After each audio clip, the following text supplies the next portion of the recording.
Chapter 5 of The Sign of the Four by Sir Arthur Conan Doyle. Chapter 5. The Tragedy of Pondicherry Lodge. It was nearly 11 o'clock when we reached this final stage of our night's adventures. We had left the damp fog of the great city behind us, and the night was fairly fine.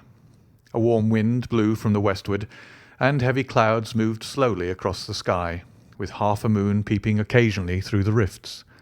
It was clear enough to see for some distance, but Thaddeus Sholto took down one of the side lamps from the carriage to give us a better light upon our way. Pondicherry Lodge stood in its own grounds, and was girt round with a very high stone wall topped with broken glass. A single, narrow, iron-clamped door formed the only means of entrance. On this our guide knocked with a peculiar postman-like rat-tat.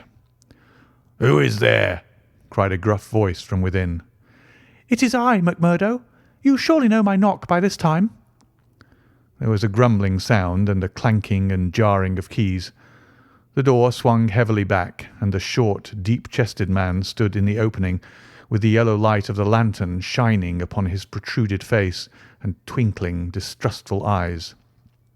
"That you, Mr. Thaddeus? But who are the others? I had no orders about them from the master." "No, McMurdo. You surprised me. I told my brother last night that I should bring some friends." "He ain't been out his room to-day, Mr. Thaddeus, and I have no orders. You know very well that I must stick to regulations. I can let you in, but your friends must just stop where they are." This was an unexpected obstacle. Thaddeus Sholto looked about him in a perplexed and helpless manner. "This is too bad of you, McMurdo," he said. "If I guarantee them, that is enough for you. There is the young lady, too. She cannot wait on the public road at this hour." "Very sorry, Mr. Thaddeus," said the porter inexorably. "Folk may be your friends of yours, and yet no friends of the master's. He pays me well to do my duty, and my duty I'll do. I don't know none of your friends." "Oh, yes, you do, McMurdo," cried Sherlock Holmes genially. "I don't think you can have forgotten me. Don't you remember the amateur who fought 3 rounds with you at Alison's rooms on the night of your benefit tour years back?" "Not Mr. Sherlock Holmes!" roared the prize-fighter. "God's truth, how could I have mistook you? If instead of standing there so quiet you just stepped up and given me that cross hit of yours under the jaw, I'd have known you without question. Ah, you're one that has wasted your gifts, you have. You might have aimed high if you'd joined the fancy." "You see, Watson, if all else fails me, I have still one of the scientific professions open to me," said Holmes, laughing. "Our friend won't keep us out in the cold now, I am sure." "In you come, sir, in you come. You and your friends," he answered. "Very sorry, Mr. Thaddeus, but orders are very strict. Had to be certain of your friends before I let 'em in." Inside, a gravel path wound through desolate grounds to a huge clump of a house, square and prosaic, all plunged in shadow save where a moonbeam struck one corner and glimmered in a garret window. The vast size of the building, with its gloom and its deathly silence, struck a chill to the heart. Even Thaddeus Sholto seemed ill at ease, and the lantern quivered and rattled in his hand. "I cannot understand it," he said. "There must be some mistake. I distinctly told Bartholomew that we should be here, and yet there is no light in his window. I do not know what to make of it." "Does he always guard the premises in this way?" asked Holmes. "Yes. He has followed my father's custom. He was the favourite son, you know, and I sometimes think that my father may have told him more than he ever told me. That is Bartholomew's window up there, where the moonshine strikes. It is quite bright, but there is no light from within, I think." "None," said Holmes, "but I see the glint of light in that little window beside the door." "Ah, that is the housekeeper's room. That is where old Mrs. Bernstone sits. She can tell us all about it, but perhaps you would not mind waiting here for a minute or two, for if we all go in together and she has no word of our coming, she may be alarmed. But hush! What is that?" He held up the lantern, and his hand shook until the circles of light flickered and wavered all around us. Miss Morstan seized my wrist, and we all stood with thumping hearts, straining our ears. From the great black house there sounded through the silent night the saddest and most pitiful of sounds, the shrill, broken whimpering of a frightened woman. "It is Mrs. Bernstone," said Sholto. "She is the only woman in the house. Wait here. I shall be back in a moment." He hurried for the door and knocked in his peculiar way. We could see a tall old woman admit him and sway with pleasure at the very sight of him. "Oh, Mr. Thaddeus, sir, I'm so glad you've come. I am so glad you've come, Mr. Thaddeus, sir." We heard her reiterated rejoicings until the door was closed and her voice died away into a muffled monotone. Our guide had left us the lantern. Holmes swung it slowly round and peered keenly at the house and at the great rubbish heaps which cumbered the grounds. Miss Morstan and I stood together, and her hand was in mine.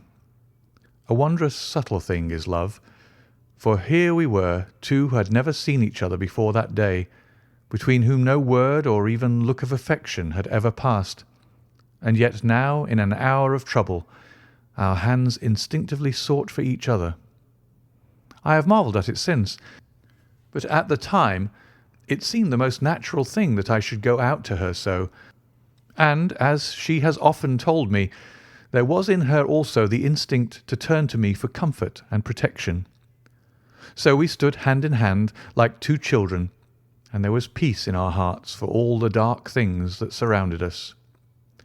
"What a strange place," she said, looking round. "It looks as though all the moles in England have been let loose in it. I've seen something of the sort on the side of a hill near Ballarat, where the prospectors have been at work."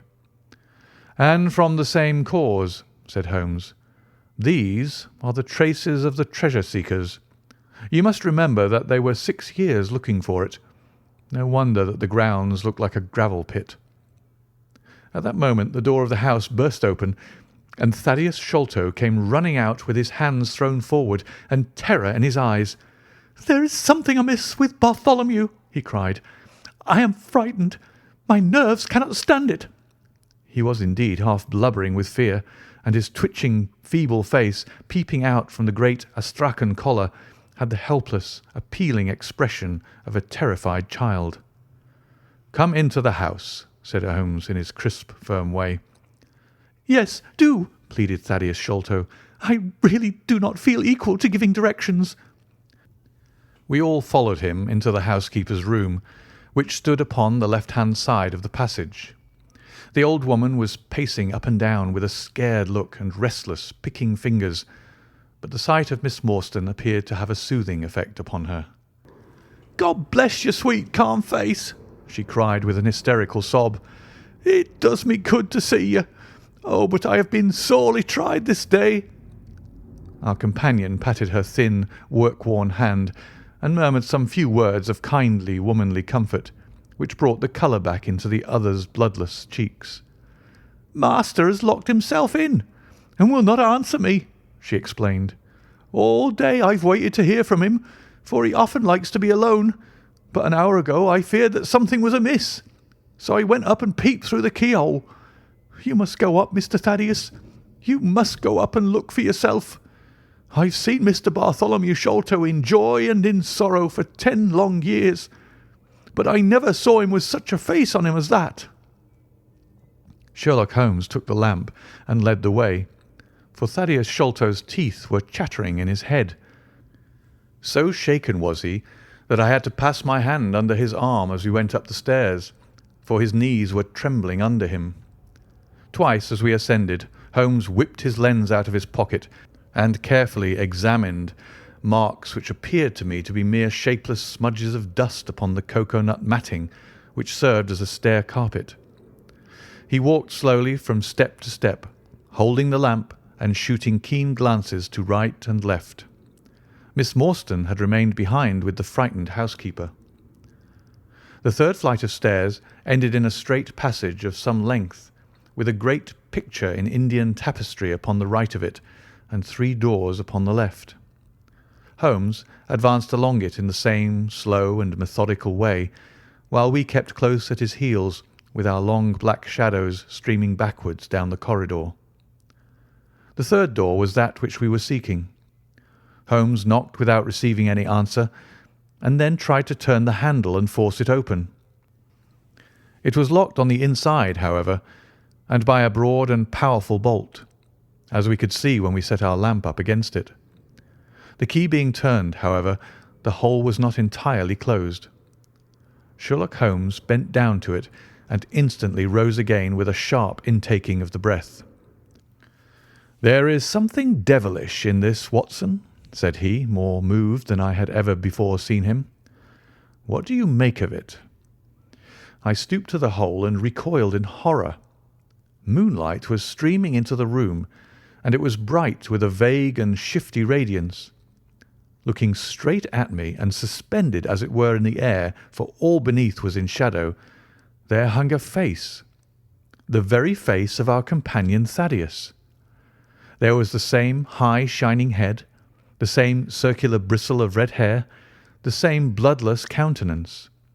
The features were set, however, in a horrible smile, a fixed and unnatural grin, which in that still and moonlit room was more jarring to the nerves than any scowl or contortion. So like was the face to that of our little friend that I looked round at him to make sure that he was indeed with us.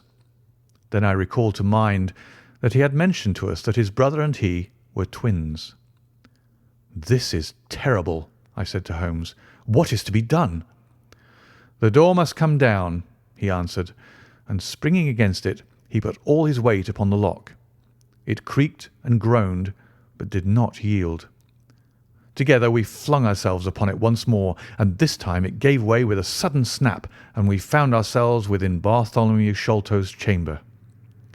It appeared to have been fitted up as a chemical laboratory. A double line of glass-stoppered bottles was drawn up upon the wall opposite the door, and the table was littered over with Bunsen burners, test tubes, and retorts. In the corners stood carboys of acid in wicker baskets. One of these appeared to leak or to have been broken, for a stream of dark-coloured liquid had trickled out from it, and the air was heavy with a peculiarly pungent tar-like odour. A set of steps stood at one side of the room, in the midst of a litter of lath and plaster, and above them there was an opening in the ceiling large enough for a man to pass through. At the foot of the steps a long coil of rope was thrown carelessly together. By the table, in a wooden armchair, the master of the house was seated all in a heap, with his head sunk upon his left shoulder and that ghastly, inscrutable smile upon his face. He was stiff and cold, and had clearly been dead many hours. It seemed to me that not only his features, but all his limbs were twisted and turned in the most fantastic fashion. By his hand, upon the table there lay a peculiar instrument, a brown, close-grained stick, with a stone head like a hammer, rudely lashed on with coarse twine. Beside it was a torn sheet of notepaper with some words scrawled upon it. Holmes glanced at it, then handed it to me. "You see," he said with a significant raising of the eyebrows. In the light of the lantern I read with a thrill of horror, "The Sign of the Four." "In God's name, what does it all mean?" I asked. "It means murder," said he, stooping over the dead man. "Ah, I expected it. Look here."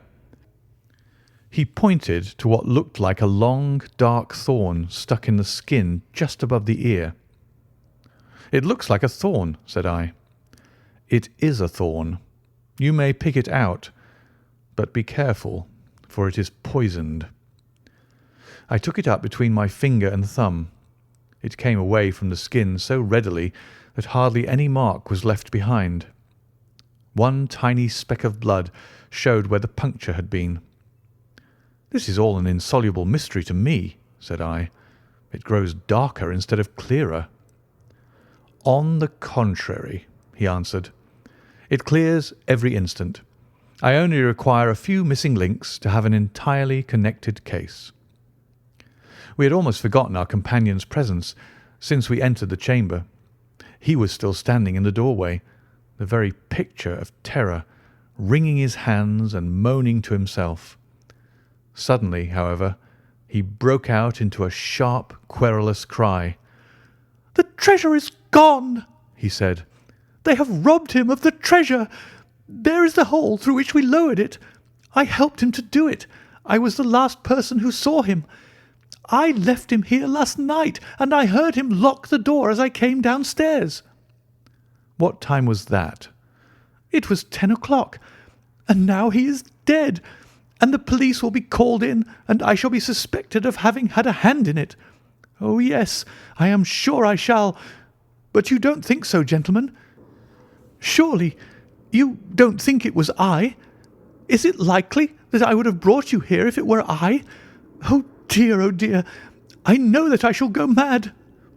He jerked his arms and stamped his feet in a kind of convulsive frenzy. "You have no reason for fear, Mr. Sholto," said Holmes, kindly putting his hand upon his shoulder. "Take my advice and drive down to the station to report this matter to the police. Offer to assist them in every way. We shall wait here until your return." The little man obeyed in a half-stupefied fashion, and we heard him stumbling down the stairs in the dark. End of chapter 5.